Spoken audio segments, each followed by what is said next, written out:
reading mo, Scorpio. Welcome back to our channel. Naway nasa mabuti kayong kalagayan for watching the channel.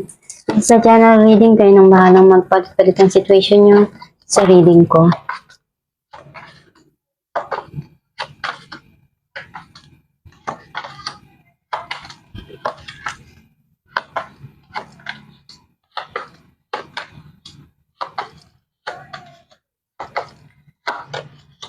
At the bottom of the deck, the Hangman. I feel like yung energy mo, nasa-sense ko na andun yung mga bagay na iniisip mo na kailangan na may alis mo yung sarili mo dun sa isang stuck na situation. Nahihirapan kang gawin yun kasi may mga bagay ka dito na kailangan pagdesisyonan at pag-isipan ng mabuti.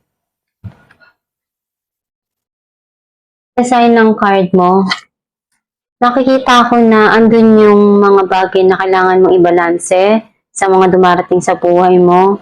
And also, you need to have a long patience para do sa mga desisyon mo.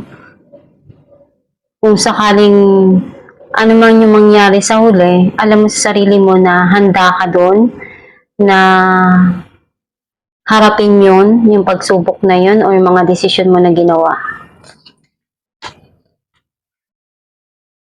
So, nakikita ko dito na may offer na tinanggihan mo or may pagsisisi na nangyari dun sa past mo na situation.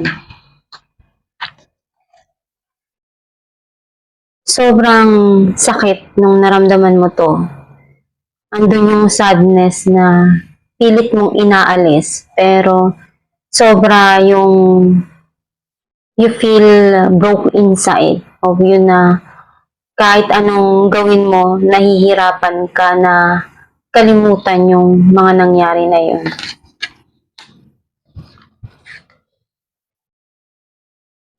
Andun yung clarity na dumarating sa isipan mo, sa mga nangyari dun sa situation.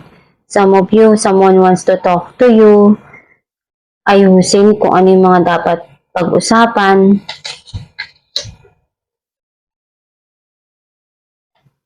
Mas iniisip mo ngayon na gumawa ng way na makalimutan yung mga nangyari.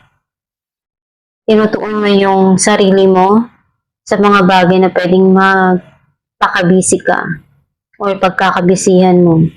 Some of you, someone sa buhay mo na mapaglaro, pabalik-balik.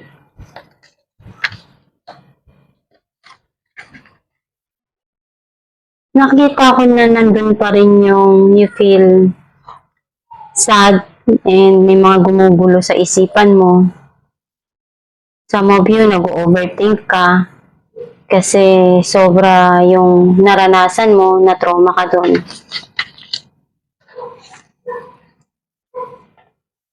Ginagawa mo naman lahat ng makakaya mo na paraan para sa mga bagay na gusto mong makamit sa buhay. Pinagsisikapan mo, pinagtatrabahuan mo ng sobra-sobra. May mga plano ka dito na gusto mong magawa sa kaperahan mo o sa hanap buhay mo. Clarify natin ang Temperance. 5 of Swords and Strength. Nakikita ko na andun yung mga bagay na gusto mong kalimutan. Mas nagpapakatatag ka, natuto ka na sa mga nangyari sa buhay mo. Ngayon, you want to know kung ano yung mga bagay na kailangan mong ibalanse at habaan yung pasensya. Clarify natin ang 3 of Swords. The Lovers and 3 of Swords. May mga bagay dito na sobrang sakit na naramdaman mo. Minahal mo, all in. Binigay mo lahat ng makakaya mo. Pero, andun pa rin yung naramdaman mo yung pain na hindi mo inaasahan sa buong buhay mo. Pagmamahal na akala mo masusuklian ng maganda. And at the end, nangyari, nasaktan ka pa rin. Clarify natin ang Knight of Wands. Judgment and Queen of Swords. Andun yung judgment na hinahanap mo. May mga dapat ka ditong pagdesisyonan, ayusin, itama sa mga nangyari. At gusto mo muna na pagtuunan ng atensyon yung mga bagay na para sa'yo kailangan pagdesisyonan at harapin. Harapin natin the Magician. Five of Wands and Nine of Pentacles. Andun yung nagtalo, hindi nagkasundo. Ginawa mo lahat ng makakaya mo. And unti ka naman nagiging masaya kasi dun mo nakita yung kasiyahan sa puso mo, yung freedom na hinahanap mong matagal na. And masaya ka dun sa kung ano yung dumarating sa buhay mo ngayon, sa mga na-achieve mo. Clarify natin ang Four of Cups. Three of Pentacles and Temperance. You're fixing something here dun sa mga nangyari sa buhay mo.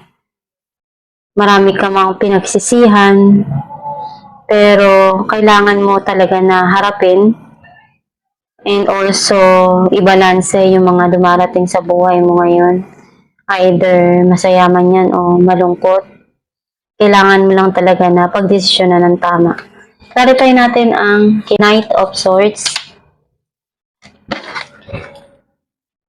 The Tower and Seven of Wands. Nagkaroon ng end doon sa situation na yun. Nagkahiwalay. Ngayon, alam mo na kung paano mo ipagtatanggol yung sarili mo. And may mga bagay ka dito na gusto mong malaman, maklaro. Clarify natin ang Nine of Swords. King of Wands and Page of Swords. Nakikita ko na itong person na to sobrang passionate. Either pwedeng pinabastan ka niya sa malayo, binabantayan kung ano yung mga ginagawa mo. May mga bagay na nagpapagulo, nagpapalungkot sa puso niya, sa isipan niya. Clarify natin ang Page of Pentacles. Five of Pentacles and Two of Swords. You feel sad and also naramdaman mong nag-iisa ka. Yung naghahanap ka ng mailalabas yung sama ng loob mo, yung nararamdaman mo. And unti-unti mo naman na-overcome yung pagsubok na dumaan sa buhay mo. Ngayon, mas gusto mong isipin kung paanong paraan mo magagawa na mapaunlad yung sarili mo, yung buhay mo. Alamin natin ka naman sa'yo ng yung gabay.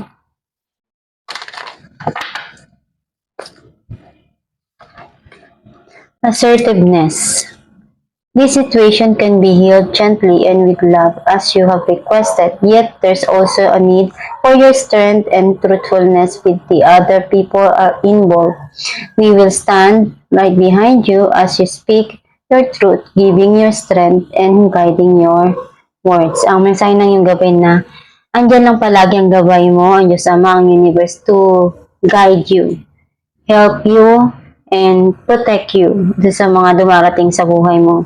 Magdasal ka lang palagi at kumunag ka kay God. Kung ano man yung mga nangyari na sitwasyon sa buhay mo, unti-unti rin yan na magiging okay, magiging maayos. Basta gawin mo lang yung best mo palagi doon sa mga sitwasyon na pinapasok mo or pinagdadaanan mo. Kung ano man yung mga tao na tumaan sa buhay mo na nagbigay sa'yo ng pain, you need to leave it all behind, forget the past, and move on.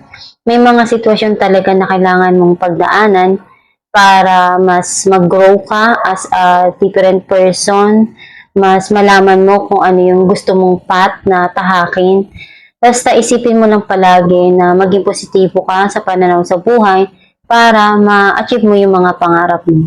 At itong yung reading, Scorpio, kung nakaresonate ka, comment down below. Thank you for watching.